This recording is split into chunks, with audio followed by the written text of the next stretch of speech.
Maharashtra police भरती 2026 रोजी झालेला पेपर, जो की पुणे ग्रामीणमधला आहे, 15 मार्च 2026. बघा, यामध्ये आपण मराठी ग्रामरचे संपूर्ण प्रश्न पाहणार आहोत. सोबतच लक्षात घ्या, पेपर हा एकदम सोप्या प्रकारचा होता. त्यामध्ये पहिला प्रश्न, नयन कमल हे उघडीत हलके हो जागी, हे खालीलपैकी कोणत्या अलंकाराचे उदाहरण आहे? यामध्ये आपल्याला काय विचारलं आहे? फक्त आणि फक्त अलंकाराचे उदाहरण विचारलेलं आहे. एक लक्षात घ्या, अनेक विद्यार्थ्यांनी फक्त आणि फक्त नयन कमल हे पाहता बरोबरच उपमा म्हटलं असेल, कारण की नयन याला कमलची उपमा दिली आहे किंवा कमलाला नयनप्रमाणे उपमा दिली आहे, त्यांना असं वाटलं असेल. पण एक लक्षात घ्या, या प्रश्नाचं योग्य उत्तर ते म्हणजे रूपक होणार. का बरं?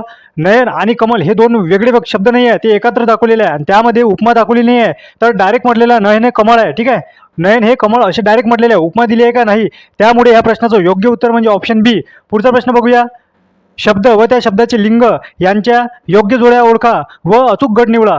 बघा, यामध्ये आपल्याला 4 ऑप्शन दिलेले आहे. ठीक आहे, आणि त्यांच्या योग्य जोड्या विचारलेल्या आहे. तर यामध्ये एक लक्षात घ्या, तुम्हाला लक्षात येणार ते म्हणजे माती.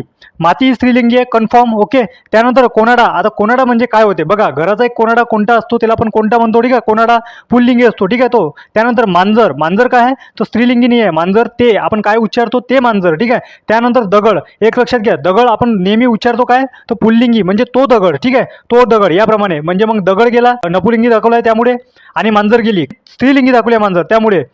त्यानंतर आपण आपलं उत्तर काय राहणार? ब आणि क, म्हणजेच ऑप्शन 4. ठीक आहे, या प्रकारचं उत्तर होतं. पुढचा बघूया. चोरभय. आता बघा, हा शब्द जोड दिलेला आहे. ठीक आहे, चोरभय हा कोणत्या प्रकारचा सामाजिक शब्द आहे? बघा, याच्यामध्ये काय विचारलं आपल्याला? सामाजिक शब्द विचारलेला आहे. ठीक आहे, आता यामध्ये जे 4 ऑप्शन दिले आहे, तुम्ही सहजरित्या ते एलिमिनेट करू शकले असते. का बरं? त्याच्यामध्ये आपल्याला सिंपल आणि सिंपल दाखवलेलं आहे, ते म्हणजे पंचमी, म्हणजेच आपल्याला पंचमी तत्पुरुष हा ऑप्शन एकदम करेक्ट आहे, कारण की इतर जो आहे त्यामध्ये तो बसणारा नाही शब्द आहे. त्यानंतर आपण बघूया पुढचा. खालीलपैकी कोणते नाम साधित शब्दयोगी अवयव आहे? बघा, आता याच्यामध्ये काय विचारलं आहे? शब्दयोगी. एकदम सिंपल आहे. बघा, यामध्ये मुळे. आता मूळ काय आहे? तर मूळ हा शब्द जो आहे, हा मूळ, याला काय, याच्यापासून काय तयार केलं? मुळे. ठीक आहे, या प्रश्नाचं योग्य उत्तर म्हणजे ऑप्शन डी, मुळे होणार. ठीक आहे, मूळ या शब्दापासून मुळे तयार झालेला आहे. वारीराशी या शब्दाचा समानार्थी शब्द कोणता? बघा, आपल्याला काय विचारलं? इक्वल. ठीक आहे, समानार्थी. आता वारीराशी, एक लक्षात घ्या, हा शब्द काही नवीन इंट्रोड्यूस केलेला आहे, हे महत्त्वाचं आहे. त्यानंतर या प्रश्नाचे योग्य उत्तर म्हणजे ऑप्शन सी. ठीक आहे, समुद्र होणार आहे. पुढचा प्रश्न बघूया. खालीलपैकी कोणती संधी योग्य आहे? बघा, संधी विचारली आपल्याला. संधीवर अनेक प्रश्न आपण अनेक शिफ्टमध्ये पाहिलेले आहे. बघा, यामध्ये एक लक्षात घ्या, तुम्हाला परीक्षा. ठीक आहे, परी प्लस ईशा, यामध्ये एक लक्षात घ्या, आपल्याला सिंपल लक्षात येणार ते म्हणजे परी प्लस ईशा, ऑप्शन सी. म्हणजेच का बरं हे? तर बघा, मोठी, बघा छोटी प्लस मोठी, यामधून काय होणार? तर फक्त आणि फक्त ई. ठीक आहे, परीक्षा. याप्रमाणे पुढचा प्रश्न बघूया.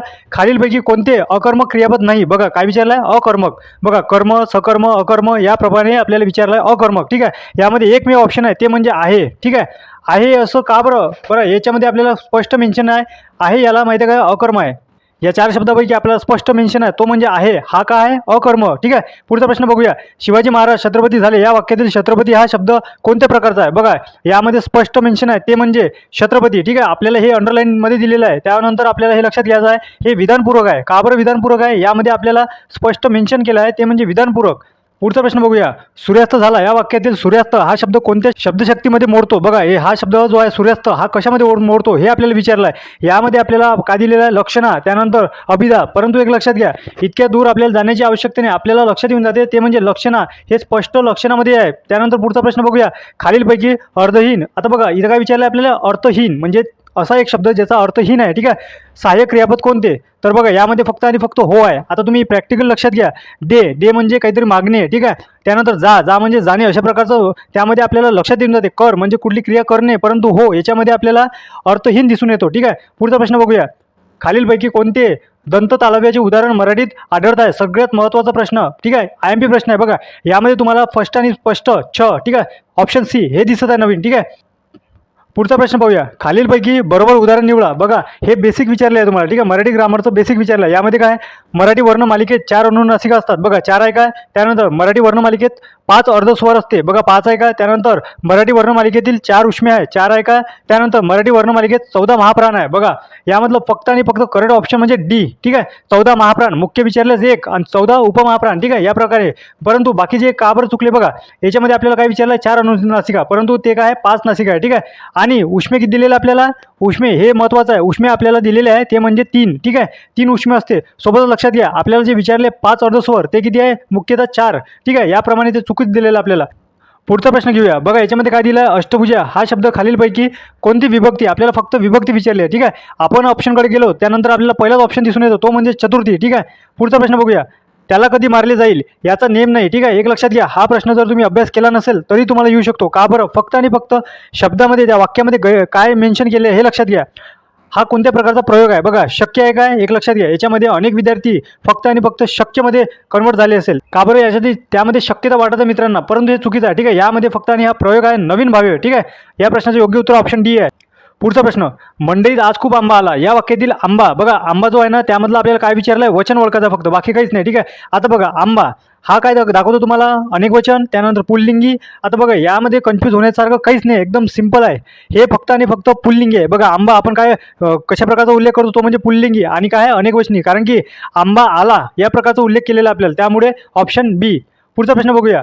पोलिसांनी बघा, हा प्रश्न अनेकदा म्हटल्यापेक्षा पोलीस भरतीमध्ये ठेवलेला प्रश्न आहे. ठीक आहे, हा एकदम सोपी प्रकारचा आहे. पोलिसांनी चोराला पकडलं, काळ ओळखा. सिंपल आहे. काय आहे? तर साधा भूतकाळ. ठीक आहे, ल लागलेला यामुळे. पुढचा प्रश्न बघूया. खालील पर्यायी उत्तरातील गटाबाहेर शब्द असलेला पर्याय उत्तर कोणते? बघा यामधला आपल्याला काय विचारलं आहे? गटाबाहेरचा विचारला आहे. बघा गटात न बसणारा शब्द म्हणजे तो म्हणजे पुढे. ठीक आहे, यामध्ये आपल्याला स्पष्ट मेन्शन होते पुढे हा शब्द गटात बसत नाही. त्यानंतर पुढचा प्रश्न बघूया. तुम्ही व्यर्थ भांडू नका. ठीक आहे, यामध्ये आपल्याला स्पष्ट मेन्शन काय केलं आहे? व्यर्थ भांडू नका. यातील व्यर्थ शब्द कोणता घेतला आहे? व्यर्थ. ठीक आहे, हा शब्द कोणत्या क्रिया विशेषणाचा अवयव आहे? बघा सिंपल आहे एकदम. तुम्ही अगर विचार केला असता, जर व्यर्थ हा शब्द अगर कुठल्या प्रकारचा विचारलेला आपल्याला, याच्यामध्ये काय स्पष्ट मेन्शन केला आहे का? रीतीवाचक. का बरं? बघा रीत दिलेली आहे, याच्यामध्ये मला सांगा स्थल दिला आहे का कुठं? नाही. त्यानंतर सातत्य दाखवलं आहे का? नाही. परिणाम दाखवला आहे का? नाही. फक्त आणि फक्त रीती म्हणजे रीत दाखवली आहे. कशा प्रकारचं? व्यर्थ नका भांडू. ठीक आहे, या प्रकारचं. पुढचा प्रश्न बघा. प्रखर या शब्दाचा विरुद्धार्थी शब्द असणारा शब्द ओळखा. बघा विरुद्धार्थी विचारला आहे. ठीक आहे, अपोजिट. त्यानंतर बघा यामध्ये तुम्हाला काय विचारणार आहे? बघा उदार, मऊ आणि कडक, सौम्य या प्रकारचा शब्द दिलेला आहे. याचं करेक्ट उत्तर ते म्हणजे सौम्य. ठीक आहे, प्रखर म्हणजे एकदम कडक, त्या टाईपचा शब्द बनून जातो तो. ठीक आहे, त्यानंतर याचं उत्तर म्हणजे सौम्य. ठीक आहे, पुढचा प्रश्न बघूया. पुष्कळ द्रव्य मिळणे. बघा हा प्रश्न अनेकदा आलेला आहे, अनेक म्हटल्यापेक्षा कॉमन प्रश्न असा म्हणा. ठीक आहे, हा फ्रीचा मार्ग आहे. अर्थाचा वाक्यप्रचार खालीलपैकी कोणता? बघा सिंपल आहे, म्हणजे तो म्हणजे उकळ पांढरे होणे. ठीक आहे, एकदम इझी प्रश्न आहे, जो अनेकदा विचारलेला आहे. पुढचा प्रश्न बघूया. हा नवीन इंट्रोड्यूस केलेला शब्द. ठीक आहे, बोधपर-वचन या शब्दसमूहासाठी दिलेले योग्य शब्द ओळखा. बघा आपल्याला काय विचारलं आहे? बोधपर-वचन या शब्दासाठी याच्यामध्ये आपल्याला लक्षात घ्या, पहिलाच ऑप्शन तो म्हणजे सुभाषित करेक्ट आहे. पुढचा प्रश्न बघूया, एकदम सिंपल. बघा सोपा आणि एकदम महत्त्वाचा. दादोबा पांडुरंग तर्खडकर यांना मराठी भाषेचे पाणिनी असे कोणी म्हटले? हा त्यानंतर इतिहासमध्ये बसतो. ठीक आहे, हा विचारलेला आपल्याला मराठी याच्यामध्ये. आता बघा यामध्ये उत्तर करेक्ट म्हणजे बघा लोकहितवादी. जर अनेक विद्यार्थ्यांना हा प्रश्न आला नसेल तरी आपण जे सांगतो तर्काने पेपर काढले जाते, तर का बरं तर्क सांगतो आपण नेहमी? तर बघा यामध्ये तुम्हाला तिन्ही याच्यात नाव दिलेल्या व्यक्तीचे, परंतु इथं माहिती आहे का टोपण नाव दिलेलं आहे. म्हणजे कॉमन सेन्सने तुम्ही हा प्रश्न इझिली करू शकला असता. बघा अशाच प्रकारचे व्हिडिओ पाहण्यासाठी आपल्या चॅनलला सबस्क्राईब करणं विसरू नका विद्यार्थी मित्रांनो.